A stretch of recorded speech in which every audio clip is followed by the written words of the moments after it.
प्रचार ए भौजी, नवादा जिला में हो रहा प्रचार ए भौजी। कि गुंजन भैया जिताई अब की बार ए भौजी, कि गुंजन भैया बनाई संसद ए भौजी।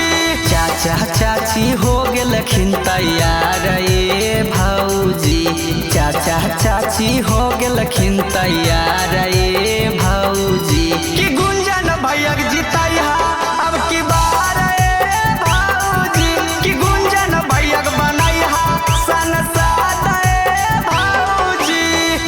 भैया जिंदाबाद जिंदाबाद जिंदाबाद, गुंजन भैया जिंदाबाद जिंदाबाद जिंदाबाद, नवादा के शेर जिंदाबाद जिंदाबाद जिंदाबाद।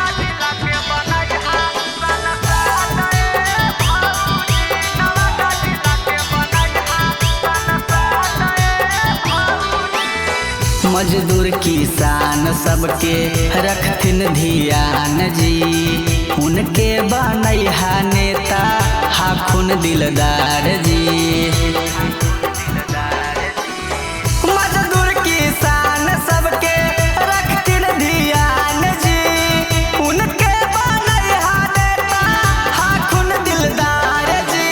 उनके बनैहा बारा बार थुए भौजी, उनके जीतैहा बारा बार थुए भैया।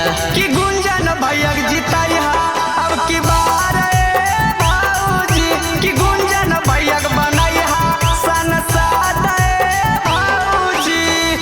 भैया जिंदाबाद जिंदाबाद जिंदाबाद, गुंजन भैया जिंदाबाद जिंदाबाद जिंदाबाद, नवादा के शेर जिंदाबाद जिंदाबाद जिंदाबाद।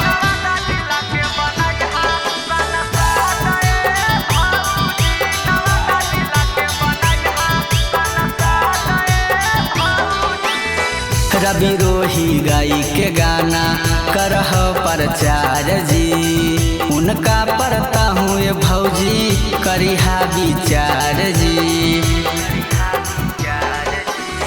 रवि रोही गाई के गाना करह प्रचार जी, उनका पर करिहा भौजी ताहू विचार जी।